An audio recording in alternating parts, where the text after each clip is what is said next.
This podcast is brought to you by the GTFurther Team in conjunction with the power of the seven seas. Arg. We go further when we honor the power of the ocean. This is your host, Kelly Mead, 2017 GTF. And I'm Alicia Lindsay, 2019 GTF. We are excited to welcome our December guest, Paul North, to our winter solstice show, The Wonder of Exploration. What isn't there to explore when it comes to the ocean?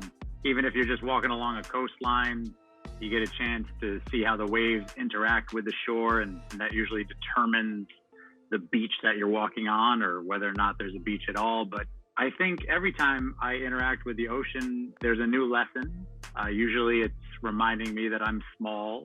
I think it's also reminding me that I'm a part of something, that I rely on the ocean as well. And I think that's important to remind ourselves of, not only individually, but as a community. And if we do rely on something and it is a part of us, then I think it should be a priority. I'm Paul North, and this is a conversation about why storytelling and conservation go together just right. Many in our GTF community have been connected to Paul North via their expeditions with Lindblad Expeditions and National Geographic. Paul has been a wealth of information for many in our expedition and education community, and even supported us in our classrooms post-expedition. In addition, Paul and his team have a powerful podcast that is a favorite among GTFs called Meet the Ocean. The ocean has caused me to pause several times. Imagine different scenarios where something goes completely right and you're amidst a huge school of fish and you can't keep track of how many colors you're seeing. Or something goes very wrong and you're in a very strong current, or maybe you're deeper than you planned on, and suddenly you realize that, you're vulnerable and that the ocean will never be something that we can take for granted really in any way, because it is a mighty thing. There's life and there's energy in it. In terms of, the exploration that is available there, I think it's continual. And I also think that as we learn about historical explorers, and there are many of them, but I don't think that negates our personal exploration, because we can read about what someone did 100 years ago, but for that to have the truest meaning, we have to experience it ourselves. The podcast Meet the Ocean has just crossed its 100th episode and has been nominated as a top 5 podcast in science and education by the Webby Awards. Today we will chat with Paul about the wonder of exploration as a way to propel you into the new year, filled with joy and a desire to continue to explore. I think every time I interact with the ocean, there's a new lesson. Usually it's reminding me that I'm small. I think it's also reminding me that I'm a part of something, that I rely on the ocean as well. And I think that's important to remind ourselves of, not only individually, but as a community. And if we do rely on something and it is a part of us, then I think it should be a priority.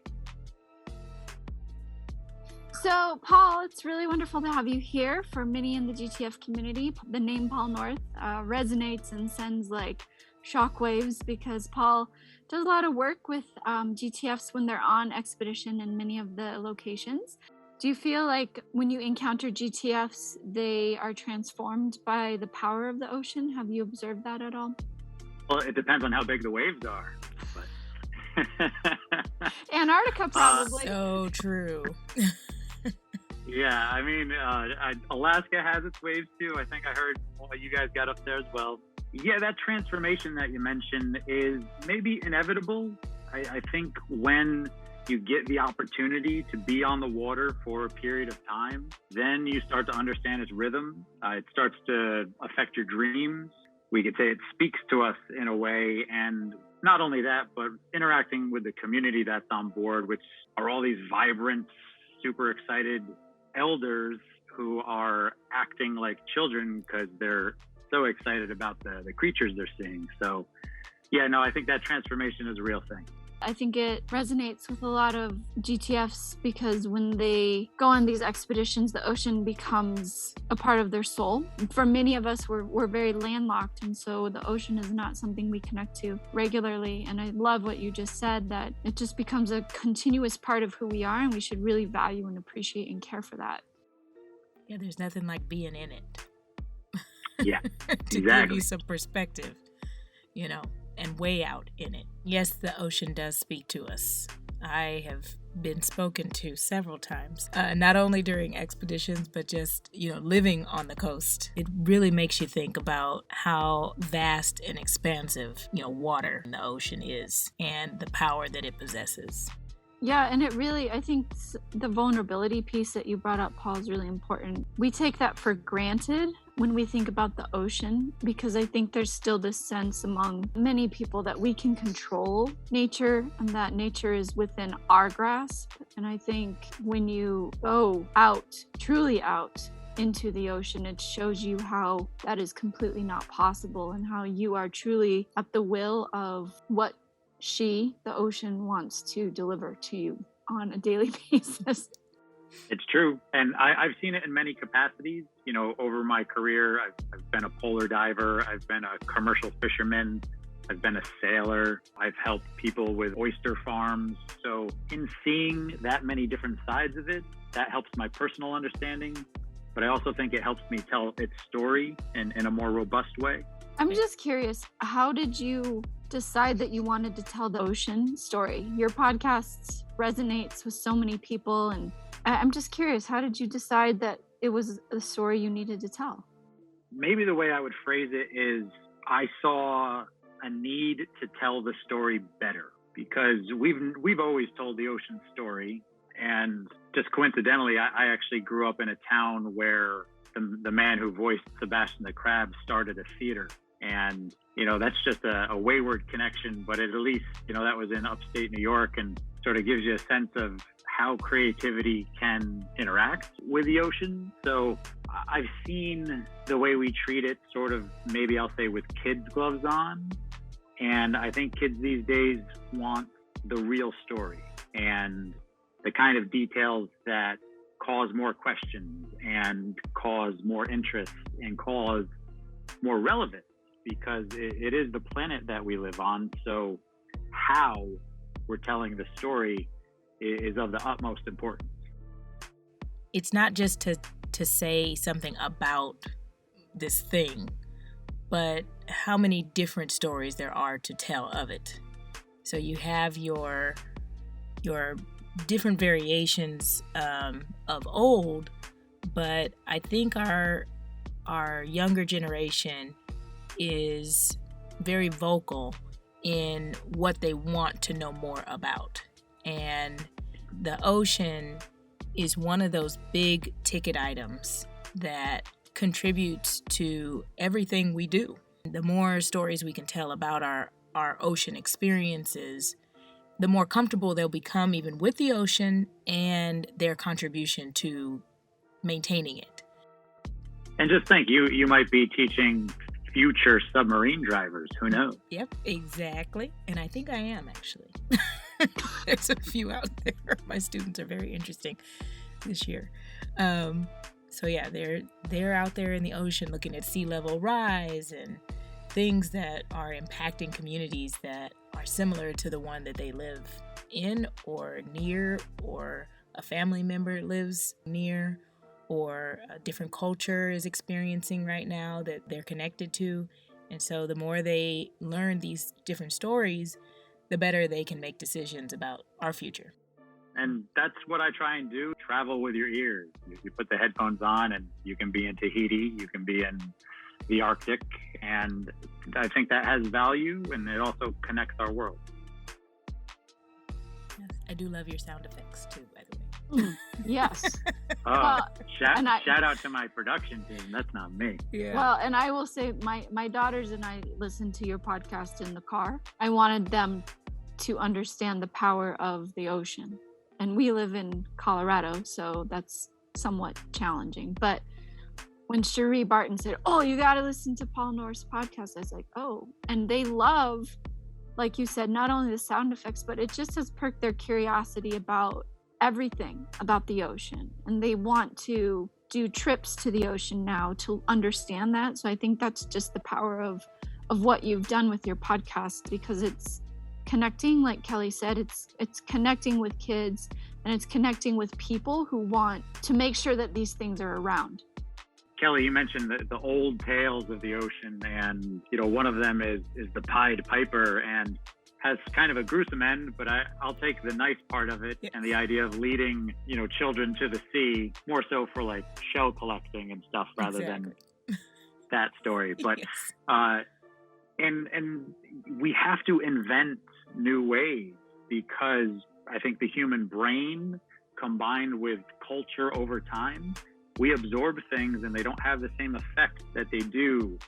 So generationally, we need to speak to the next generation and the current generation in new and surprising ways. Catch them off guard, you might say, but in doing so, you're actually getting past the barriers and you're landing those educational intentions. So as we continue to emerge from this pandemic and we're walking into the future and we're seeking to segue this generation in, how do you envision exploration? Yeah, fantastic question. I think exploration has become and will continue to become more of a personal thing. Working with Lindblad Expeditions and National Geographic, we have these lovely chances to go with a small number of people to these wild places. And that's a different experience than going with thousands of people at a time, because we all know what crowds do. They just change what's happening around you. And if you're trying to connect with nature in a way that doesn't work. But even for the individual, I think personal exploration has become more of a priority in the last 2 years than really probably in any of our lifetimes. And valuable explorations that can reconnect you, like maybe someone learned how to grow food for the first time. Might have been an herb in a window, but if you eat it and you grew it, then you're connected to it. And that can happen on the home front, that can happen in the neighborhood. And I think connected with that is the exploration of knowledge, because we have as much of it as we can handle. What we need to work on is the pathways and the availability for that knowledge so that everyone feels empowered by it. That's really powerful, the pathway to do that. I think sometimes people fear that pathway, or fear the how do I start? How do I begin? But I think that's really powerful what you said. How do we access and open those pathways for people? That's powerful. And how people really want to seek out exploration these days.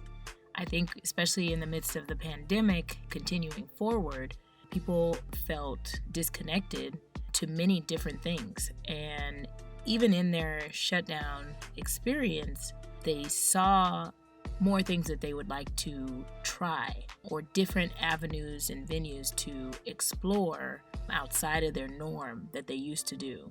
There's a lot of people changing and flipping their script from what they originally started doing.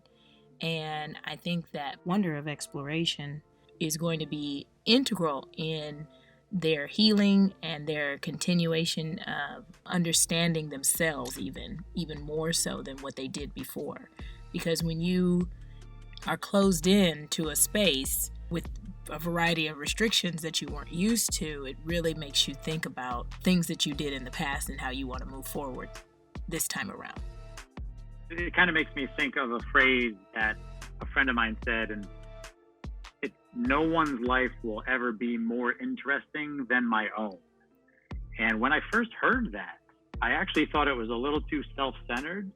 But when I thought about it, I think it's the absolute truth, because we have to spend 24 hours a day with ourselves, and imagination is a playground, and so is identity at times. And how we think about ourselves is in a constant state of change. We just don't realize it because of the stories we're telling ourselves. So we're getting into some interesting territory here, ladies. And it actually leads into a really good, this next question. How have your interactions with educators shaped how you explore? Yeah, well, they're a whole different breed. It's the truth. I too have dabbled in education. I used to teach speed reading even back in the day, playwriting classes and all sorts of things. But, specifically with the GTF community, who I just have such a love for, because you all show up so excited and ready to go with all the questions and all the silly, and that sort of energy is contagious. And the fact that you get to bring that back to the classroom is magical. Interacting with you and hearing the questions and you translating the interest of your students has sort of helped me with Meet the Ocean to sort of tune the knobs and dial things in a way that keeps that blend of entertainment and education, so that, we're still relevant. We still are attracting new audiences and just keeping people on the edge of their seat, which is a lot harder than it sounds like. Interacting with educators is one of my favorite things. So bravo to all of you who bring all that wild back to the classroom. So what knowledge do you think the ocean affords? We want to talk about the 1,000 or so things we've already discovered, or what do I think is coming next? All of the above. The ocean is one of those mysteries, because it's not until you interact with it that you get a sense of place in this world. Let's throw out the numbers we all know. 70% of our Earth is water. But what does that mean to us, as an individual? And often when I am in a classroom talking with students, I put my hand on that knob of how big and how small are the things we are talking about, because depending on how you zoom, planet Earth might be a speck on someone else's map. We might be the size of a plankton to some other being that we have no concept of, or zoom on down, go into our salt water and find out that the microscopic life is literally giving us our oxygen. What does the ocean afford us? Well, everything. It allows for life on this planet. And, I've been teaching about the ocean for about a decade now, and I learn new things every week. And what a joy. I mean, everything is connected to the ocean. Everything is connected. There's nothing on this earth that's not. It's amazing. All right, so our last question. Give us 3 things you're curious about, 2 things you have observed recently, and 1 story you are telling now. You said one last question, right? Now. Yeah, one last question, 3 parts. It's a typical teacher thing, when you have like that one thing, but there's like 3 parts. Yeah. Exactly. ABC. Yes. Curiosities. I have thousands, but what I'd like to focus on here is podcasting, actually. And by that, I mean is student-produced podcasts, because I've done that with several GTF educators at this point. And man, it's so much fun. And what a great way to learn context. So, forming a story helps in all of your writing. And I tell kids all the time, you're going to be telling your story for the rest of your life to people who you want a job from, or maybe you're attracted to, or however life takes you. So podcasting is something I'm curious about. Technology, holy mackerel. We are going to see some things coming down the pipeline. Maybe kids have been asked, what do you want to be when you grow up? But think about the amount of jobs that haven't even been invented yet. So if anyone's sort of feeling the ho-hum about where we are right now, just think of how much future change is coming. And this one I did look up, because this is actually something that I'm seriously curious about. And that's the oceans across space and time. Ooh, now that sounds interesting. So, yeah, okay, my so friend... You have to clarify yes, that. Please do tell. My friend, Justin Lawrence, he's a gentleman I sailed with back in the day. He's part of a program called the Ice Spin Robots. And they're drilling holes down into the Antarctic sea ice and deploying submersibles and testing out their capabilities with the intention of taking those submersibles onto other planets and exploring their bodies of their version of water. Oh, wow. Whoa. Yeah. That right? Oceans across space and time, and his project that he's involved in is the Ice Fin robot. wow. Ice fin robot. All right, writing that down. Futuristic. Talk about futuristic. Right here in the present. That's amazing. Yeah. I'm gonna be curious about that too. You were asking about my observations. Two of them. I think we are very distracted as a culture across the world right now, and because of that, nature suffers, and that ain't cool. But on a more positive note, I think my other observation is the willingness for the new generation to engage, to seek out new solutions, to tear down ones that aren't working.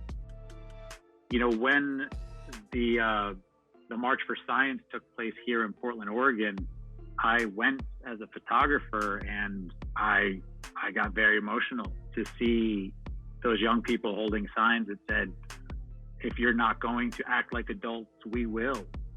And just to think about how carefree I was during that age, that time in my life, and I didn't have those existential burdens.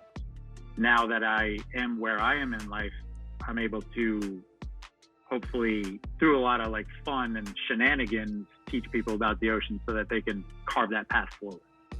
There was a third thing, wasn't there? Yes, there was. You know that teacher thing I tell you, 3 parts. One story you are telling now. So what is one story you are telling now? The story we are telling now is called Antarctica in Motion. And what that is a collaboration, and it's a special one because often you hear about nonprofits doing things and it's just them. Maybe they took a photo or they built something and all has value. But Meet the Ocean was able to collaborate with 12 young acrobats in Las Vegas. These are ladies between the ages of 11 and 13. Acrobatic gymnastics is what they take part in. And over the course of 12 rehearsals and one photo shoot, we made a human wave, a living sculpture. And it's pretty powerful. It's a fundraiser for our nonprofit now, but I think more importantly, it shows how participation and how creativity can really affect how conservation reaches the public. And that's a powerful thing. I have been following that on Twitter, Paul. I have just loved it. I every little bit that you guys tweet out has been like, okay, I gotta watch that. I gotta watch it again. And I've been showing my students that are like, you can do that? I'm like, why couldn't you do that? So I agree with you. The power of creativity to shift mindset it's phenomenal. Thanks. And these young ladies also featured in our film Winter in Antarctica. And I will give the two of you a password for free access that you should share with the entire GTF community. Sure. Fantastic. Yeah, you are legendary in the GTF community. I don't know if you know that, but you're like, when people say Paul North, they're like, Paul North, like that's what they do. The GTFs go, like, oh, it's Paul North. I'm like, yes, it's Paul North. I do have one more question. What are you hopeful for as you've explored? You've obviously been doing the pandemic thing like many of us. What are you hopeful for as you either think about this generation or as you think about the ocean? I am hopeful, which I think right up front is important to say out loud. Just because we have problems doesn't mean they don't have solutions. And my hope is just that we, regardless of our age, sort of really solidify that idea that we exist on this planet together. And that goes beyond the human race. It goes to the invertebrates and the myriad of other life that is on our planet. And that in itself is a beautiful dance, as the guy working with Las Vegas acrobats. But the idea is that you are a part of something, and avoiding the cliches that sort of wrap around that, it gives us a sense that we are. And I think a lot of our problems, both in our inability to pay attention and our various mental health issues of not feeling like we belong, might stem from that disconnection from nature. I've heard your podcast in the past speak about that connection, and it is as vital as the air that we breathe. And hopefully people will continue to advance their exploration. It is our air. That's so important. Well, especially because we're doing podcasts like this, right? That's right. That's right. You have a lot of street cred among educators, Paul, so I don't know if you find that to be a compliment or not, but you do, so. For sure. Well, puts a big smile on my face. I appreciate it. Good. That's awesome. Well, we just thank you so much for your time and meeting with us and talking with us, and just want to extend a big old huge thank you. Educators, we want to hear from you. How do you hope to explore in the coming year?